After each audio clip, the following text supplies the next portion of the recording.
Ex-governador do Ceará chegou a ocupar o Ministério da Educação. Hoje, Cid Gomes é, ao lado de seu irmão Ciro, uma das principais lideranças políticas do seu partido no estado.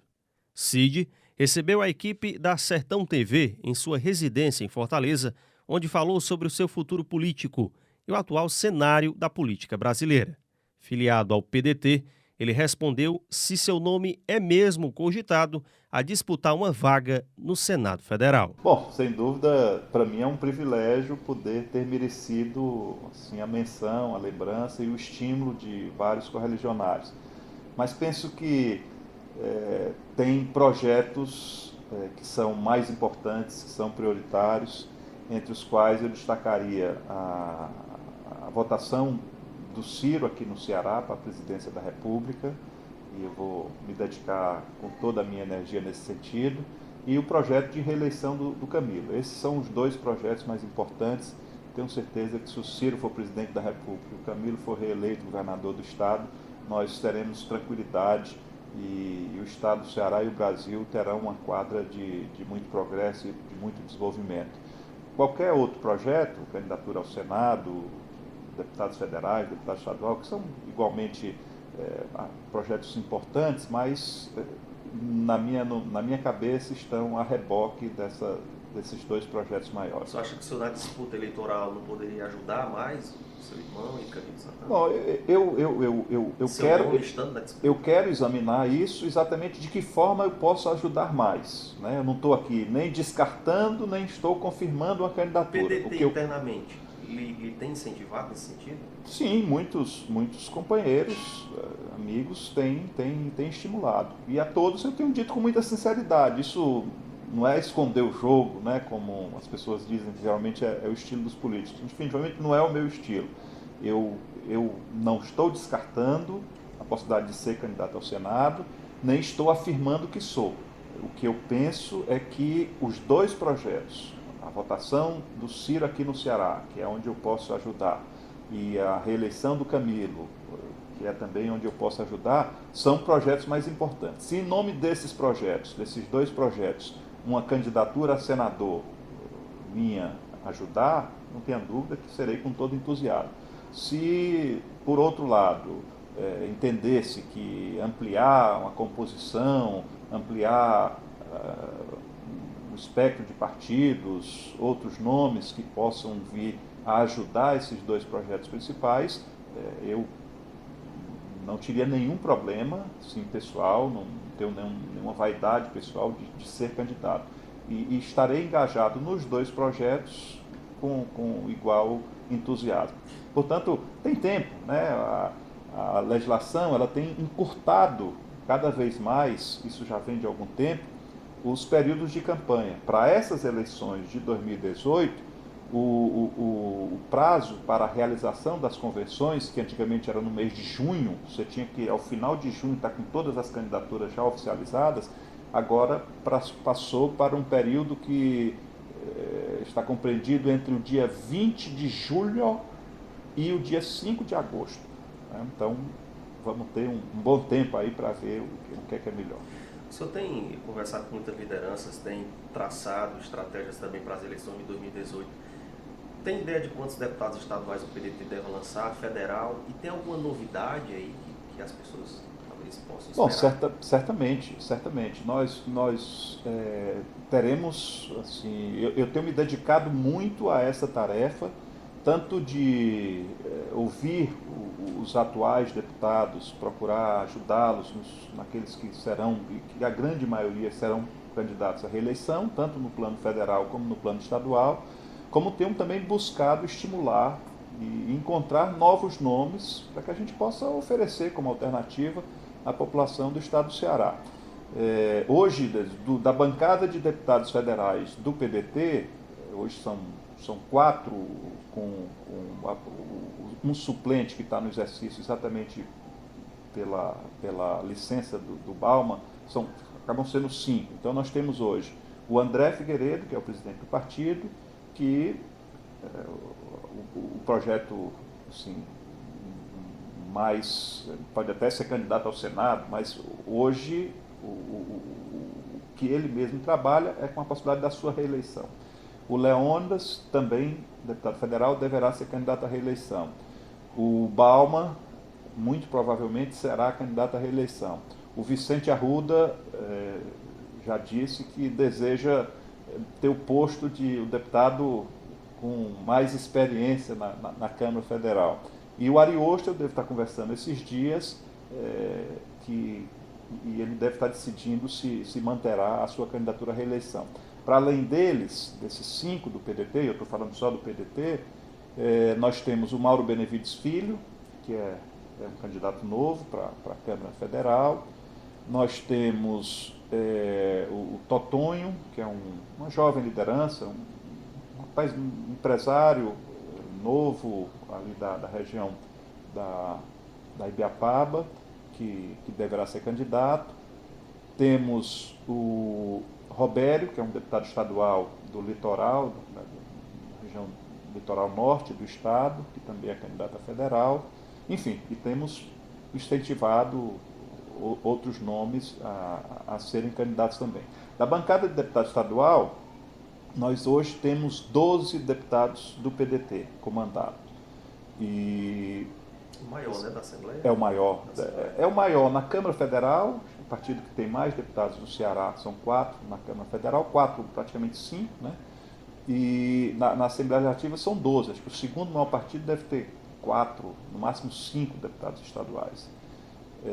Então o PDT tem 12 que serão, como regra, candidatos à reeleição.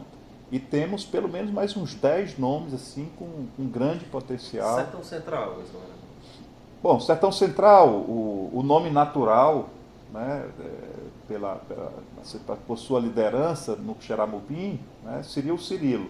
Mas o Cirilo acha que não deve ser candidato agora a deputado estadual e deverá votar no Osmar Baquite, que é um nome forte no Sertão Central. E aí teremos, a gente é um grupo, né? Então nem sempre os nomes são do PDT. Mas não teria essa possibilidade de se filiar ao PDT? Quem? Osmar? O Osmar irá se filiar ao PDT. Irá, né? O Osmar irá, já está certo, já vai se filiar ao PDT.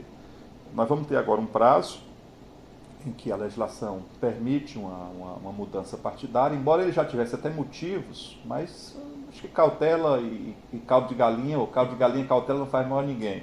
Então, guardar o período compreendido entre o dia 7 de março e o 7 de abril, para que a gente possa fazer algumas filiações. Então, alguns quadros, hoje já deputados, deverão se filiar ao PDT e, repito, nós temos estimulado também, além de, assim, você tem o Guilherme Landim, né, que é um candidato novo, mas ele vem já de uma base que era filho do Wellington, saudoso Wellington Landim, né?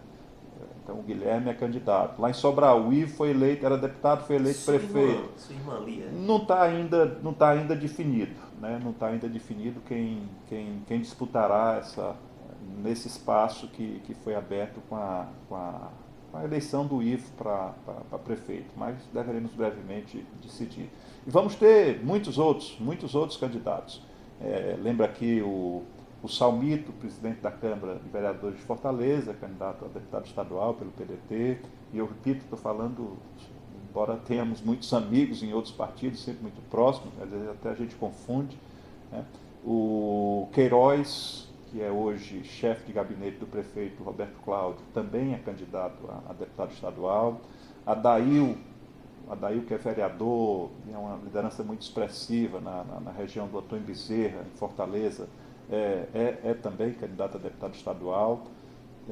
Enfim, eu estou com medo aqui de esquecer alguns, mas nós teremos várias lideranças que serão candidatos. E o nosso trabalho não se limita só. É claro que eu priorizo o meu partido, que é o PDT, mas a gente vê com muito entusiasmo novos candidatos e candidatos que já são filiados a partidos que são aliados. Eu citaria aí o PP, né, que tem vários candidatos fortes a deputado, inclusive um deles ali na região central, que é o deputado Leonardo, né, do Sertão Central, tem votos ali na região do Sertão Central.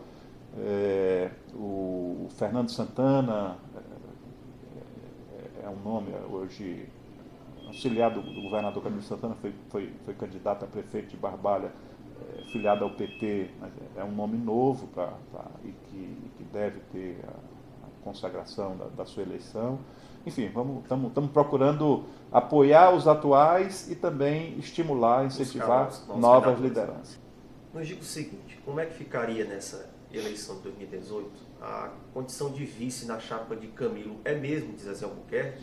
Não tem nada definido. A prioridade nessas coisas deve ser a definição, eu acho que pela ordem, né? Deve ser a definição do arco de alianças, natural a reeleição do Camilo, mas que arco de alianças apoiará a candidatura do Camilo. É disso, da formação desse arco de alianças, desse conjunto de partidos, dessa coligação, que só a partir da constituição dela é que a gente vai poder ver os demais... Vocês abriram mão para o PT, né? No caso, o governo do Estado. Não seria conveniente ter o PDT, mais uma vez, na vice de Camilo? Sim, acho que sim. Permanece, mas né? Certamente vai aparecer um outro partido que vai pleitear. Mas eu acho que essas coisas devem obedecer a uma lógica. Eu acho que primeiro a gente deve...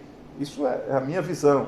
O processo é quem vai, no final das contas, decidir. Mas a minha visão é que a gente primeiro deva formar o arco de alianças, quais são os partidos que irão apoiar.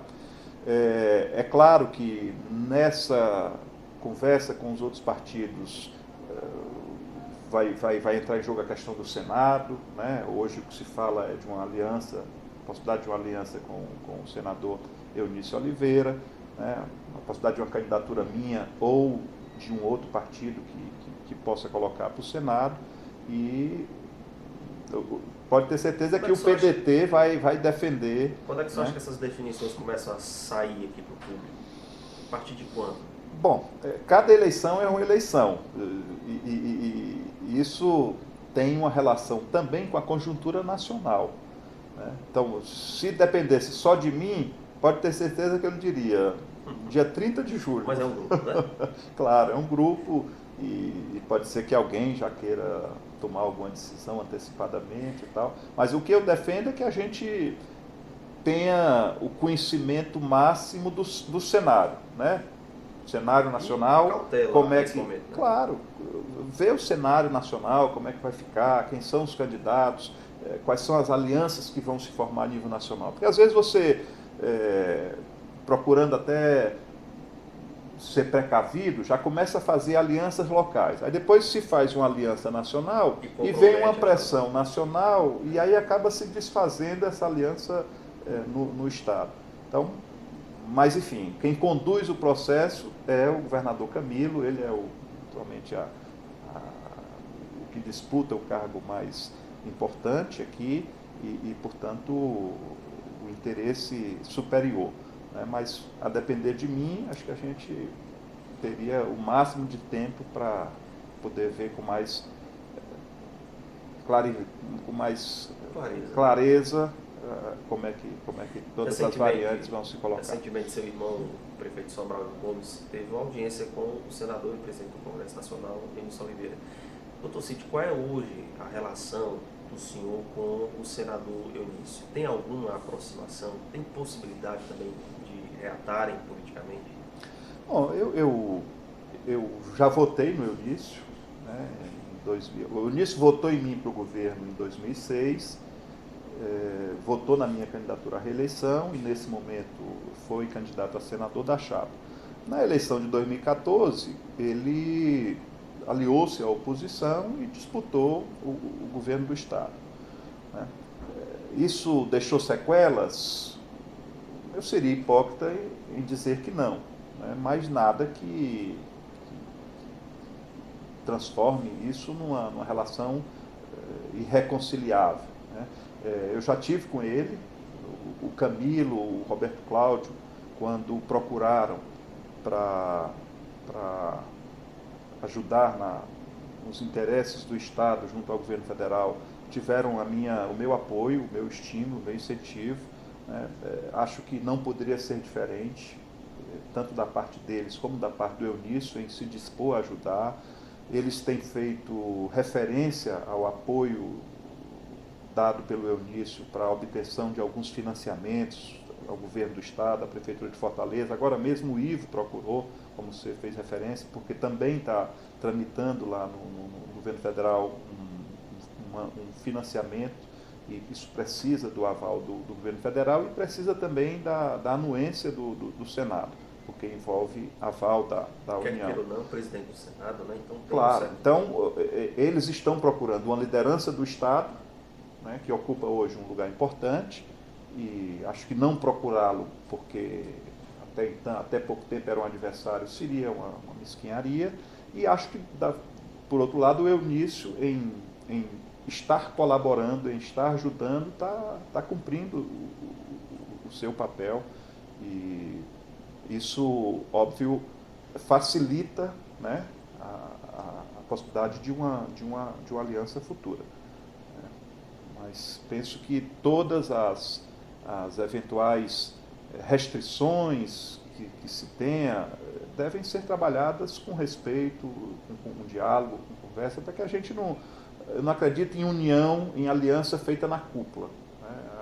Quem pensa que resolve lá em cima e os liderados vão acompanhar, não é um verdadeiro líder. Eu acho que o verdadeiro líder é aquele que expressa o sentimento das bases e, muitas vezes, procura construir, né, um novo arco de alianças, mas a partir do diálogo, a partir do convencimento, a partir da demonstração da importância que isso tem para o Estado do Ceará e para cada um dos municípios que se envolvem mais diretamente com algum tipo de interesse no plano federal. O senhor falou que hoje tem se dedicado muito a essa pré-candidatura, vamos dizer assim, de seu irmão à presidência da República. Eu lhe pergunto o seguinte: e essa insistência do Lula em dizer que é candidato, como é que se comporta Ciro diante disso? Teria alguma possibilidade, quem sabe, uma eventual aliança entre PDT e PT a nível de presidência? Olha, o que eu tenho assim convicção, de afirmar, né, porque a política tem uma certa lógica, né, é de que no segundo turno nós todos estaremos juntos.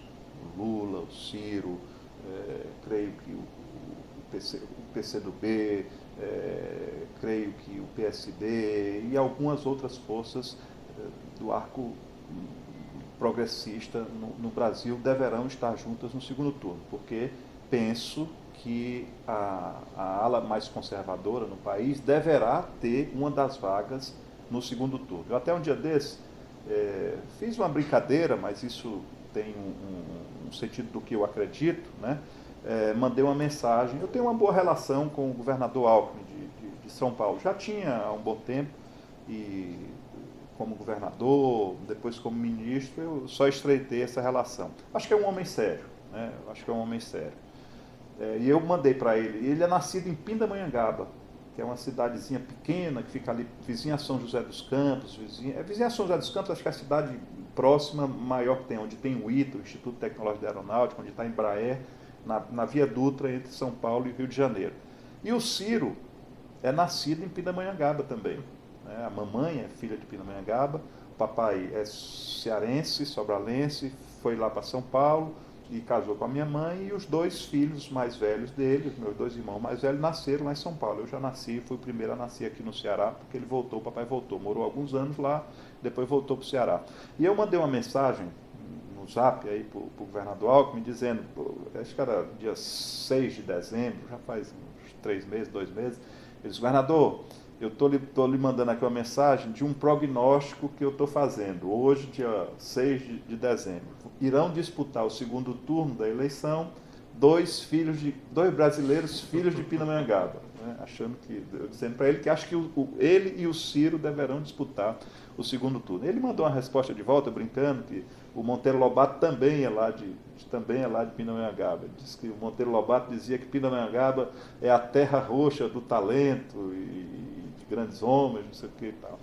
Então, eu acredito que os conservadores deverão ter um candidato. Eu não acredito em Bolsonaro, sinceramente, eu acho que isso é fogo de palha.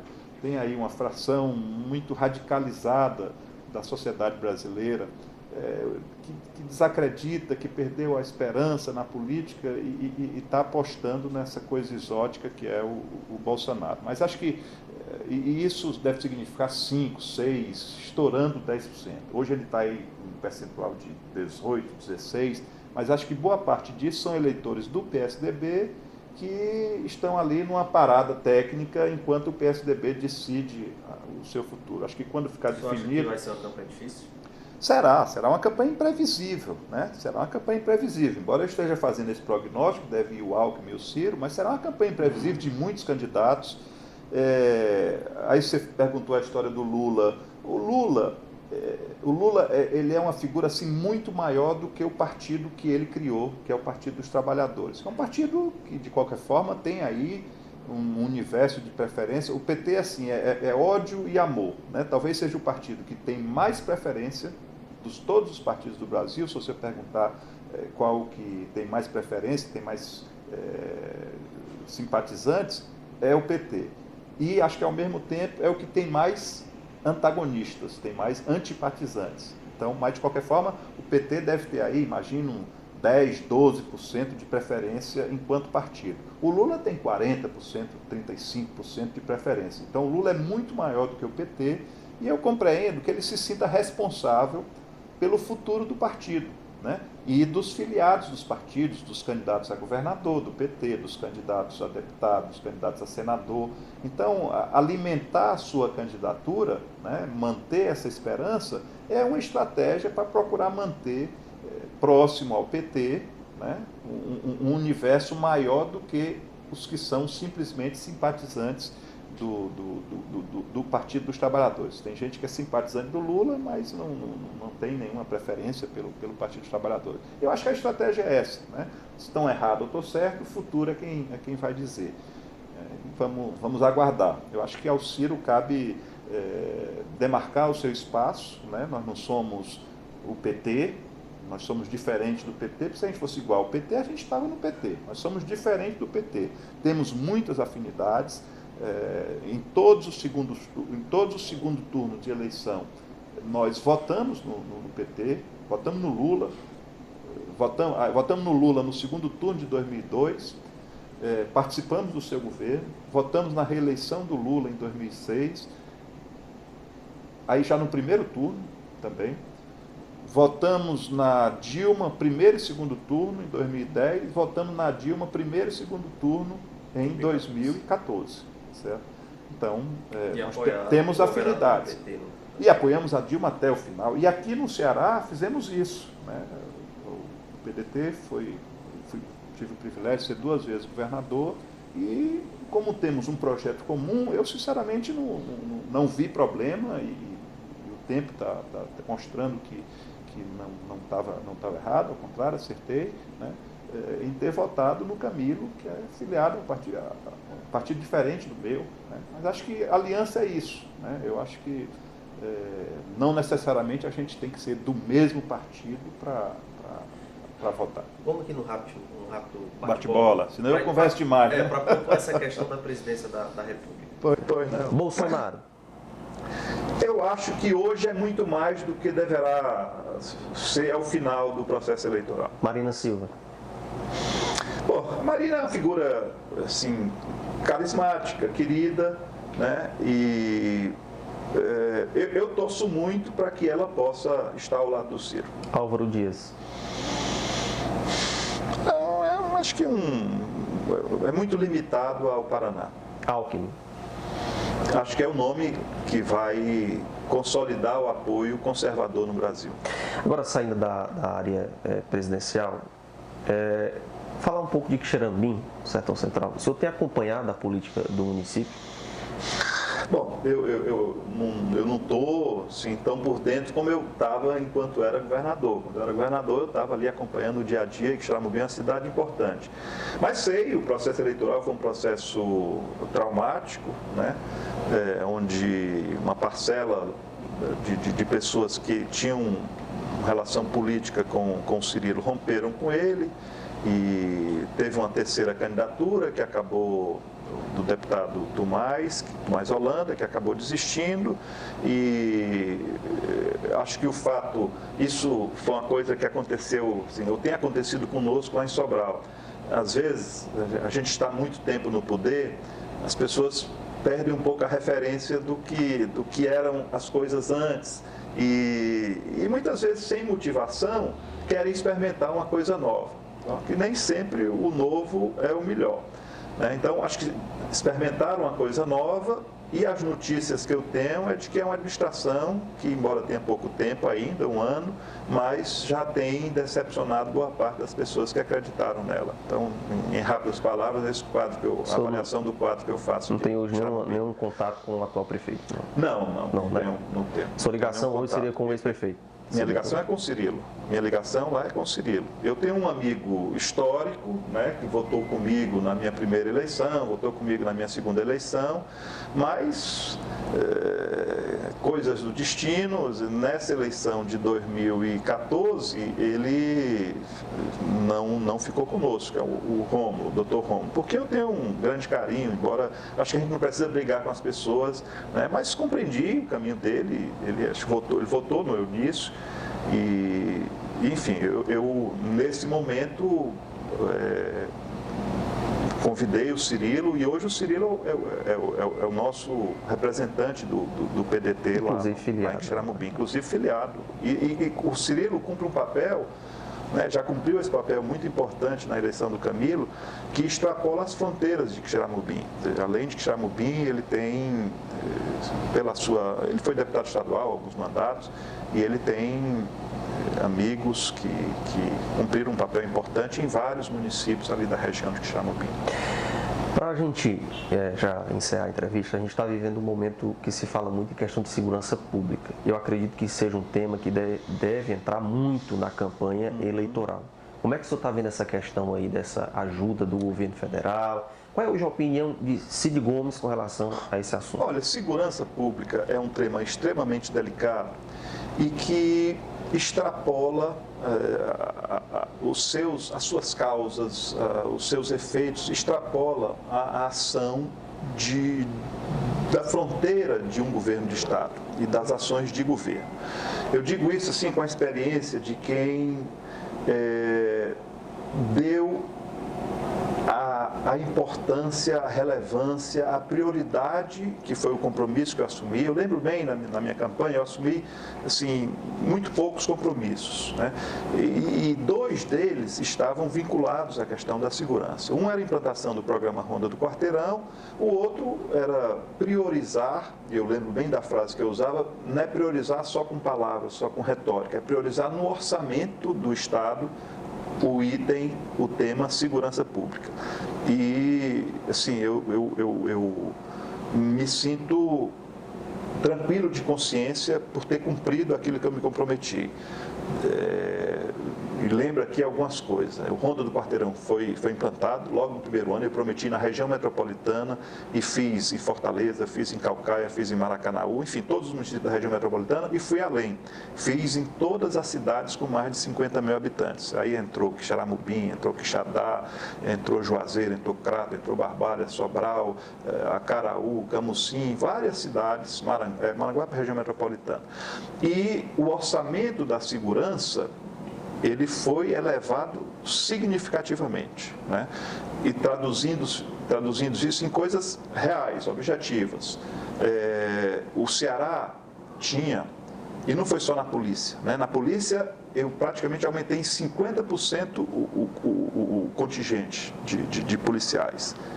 Aumentei em 50%, fiz o equivalente ao que foi feito em 40 anos para trás, né, em matéria de contratação de novos policiais. O Ceará tinha 43 delegacias de polícia. Nós implantamos em mais 50 municípios novas delegacias de polícia. Nessa área penitenciária, eu praticamente dobrei a quantidade de vagas em presídios aqui no estado. O Ceará tinha 200 agentes penitenciários, nós contratamos 1.300 agentes penitenciários. Foi 6 vezes tudo que se tinha feito na história. E quando a gente vai ver os indicadores de homicídio, você vê que só aumentaram.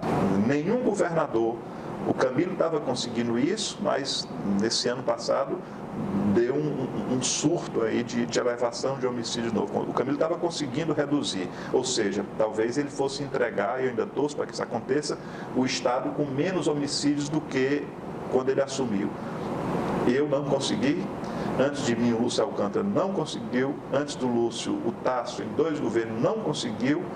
E antes do Tasso, o Ciro também não conseguiu. E antes o Tasso não conseguiu. Em todos os governadores, em todos os mandatos no Ceará, nos últimos 20 anos, sempre o índice de homicídio ao final de um mandato está maior do que no início desse mandato. A curva tem sido sempre crescente, né?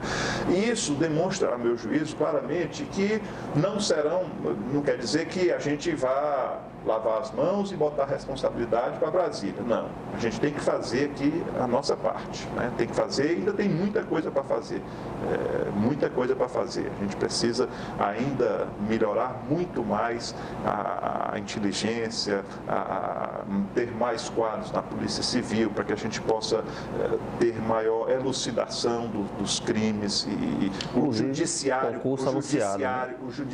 precisa ser mais ágil, o Ministério Público precisa dar mais atenção a esses problemas de segurança que são raiz e que vão repercutir nos homicídios e que vão repercutir nos roubos. Isso tem a ver com tráfico de droga, né? Isso tem a ver com tráfico de droga, tem a ver com o uso de droga.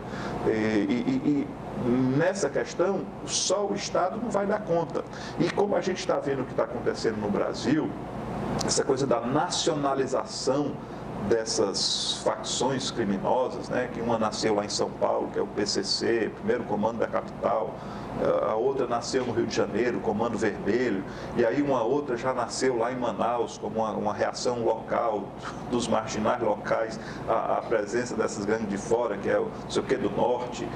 Já tem outra aqui no estado do Ceará, que chama GD, não sei nem se a gente deve divulgar o nome disso, porque talvez vejam até como estímulo, mas enfim, então essa coisa está mostrando claramente que precisa de uma ação nacional, de uma política nacional. Não só estadual, né? Não só estadual, porque às vezes até você dá um arroxo em Pernambuco e a turma migra para o Paraíba, ou migra para o sul do Ceará, e faz no Maranhão, migra para o Piauí. Então tem que haver um núcleo central de inteligência, né, de estratégia na segurança pública, em tudo aquilo que tem características nacionais. O governo federal não poderia mais se furtar? Cocaína, que é a base, né, de onde se extrai o crack, que é a praga que está infestando. Hoje tem cidade de 5 mil habitantes, um distrito do interior mais longínquo do estado, você vai ver, tem lá já alguém vendendo pedra de crack, porque é barato, o efeito é muito violento, né, e vicia. Então, isso vem de onde? Será que tem alguém plantando a planta, que é uma planta que dá uma folha, da folha se extrai a cocaína, e da borra da cocaína, que já é a mistura dessa folha com uma série de outros produtos químicos, sai a borra é o crack? Isso é do Brasil? Tem alguém plantando aqui no Brasil? Não, a gente sabe que não, isso vem da Bolívia, né? Das terras altas da Bolívia, das terras altas do Peru, das terras altas da Colômbia. E chegam aqui no Brasil. Como é que eu não vou nem dizer o estado do Ceará, porque parece que eu estou querendo livrar aqui a gente, como é que o Rio Grande do Norte consegue impedir que a cocaína chegue lá, se não houver um trabalho federal nas fronteiras, se não houver um trabalho articulado nas fronteiras? Como é que alguém do Piauí consegue se livrar de um marginal que sai do Rio de Janeiro porque brigou lá no seu território e perdeu o seu território, e vem implantar aqui um modelo aqui, uma base de tráfico articulada com gangues nacionais, com um helicóptero? Como é que alguém consegue evitar isso? Falar em segurança. Então, falando em segurança. É um tema complexo e que não suporta, a meu juízo, promessas vãs, promessas falsas e falsas expectativas. Exatamente, né? Nesse contexto. E você vê, o governo federal anunciou duas coisas. Uma, para mim, absoluta demagogia, e que será frustrante, que é essa coisa da intervenção no Rio de Janeiro, que tem amplo apoio popular. As pessoas estão desesperadas, né? As pessoas estão desesperadas e querem se apegar. É como se eu estou me afogando, eu me apego a uma garrafa furada, né? pego nela enquanto ela estiver boiando, certo?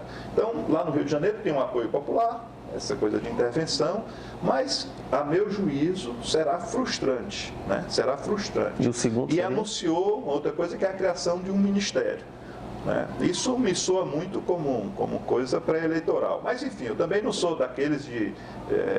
eu acho que a criação de uma política nacional, portanto, de um ministério, né, que não seja só de fachada, para realmente agir nessa área, eu acho que é uma medida positiva. E nós, do PDT, apoiamos a medida lá de intervenção, embora a nossa desconfiança de que é uma coisa eleitoreira, esse né, demagógica. Surge aí o Bolsonaro, né, que se apropria muito disso. Agora, me pergunto o seguinte, aqui no Ceará, Capitão Wagner desistiu e semana passada, inclusive, em entrevista à emissora Rádio Campo Maior, ele voltou a confirmar que voltaria a concorrer ao governo. E que existe uma negociação, uma conversa entre ele e Tasso. Como é que você avalia isso? Bom, eu não tenho muito o que avaliar como é que vão ser as articulações da oposição. Eu acho que a gente deve fortalecer o nosso projeto, deve ter a nossa militância, né, entusiasmada. Nós temos muito que mostrar da administração do governador Camilo. O Ceará hoje é um estado referência na educação, que é o caminho no longo prazo, é o caminho mais difícil, né? Mas é o caminho no longo prazo para que a gente possa melhorar, né? Dar uma condição de vida melhor para as pessoas e reduzir violência e insegurança.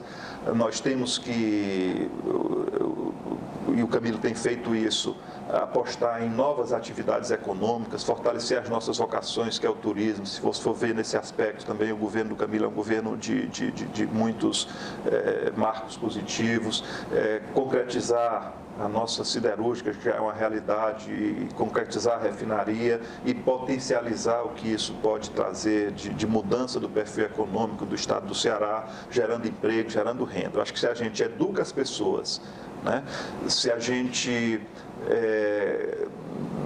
impacta a economia do estado, diversificando a nossa economia e gerando oportunidades de trabalho, aí com uma ação de atração de jovens para vocações positivas.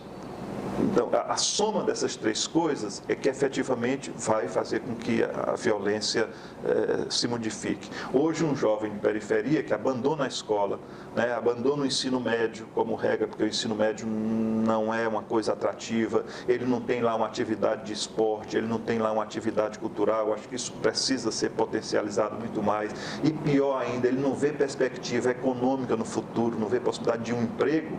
Então, muitas vezes, naquele meio em que ele vive, o charmoso, né, o que as meninas encanta as meninas, muitas vezes ali o pequeno chefe da gangue, que passa a ser, naquele micro-universo, a referência para as meninas, né? Então, é essa coisa que provoca, a meu juízo, essa matança descabida, porque uma parte tem a ver com o tráfico de droga, outra parte, se a gente for ver o índice de homicídio do Ceará, da periferia de Fortaleza, de Maracanaú, que são os municípios que têm os indicadores, ou mesmo na periferia de Sobral, na periferia de Juazeiro, você vai ver, às vezes são brigas tolas de gangue por demarcação de espaço de nada, só de vaidades.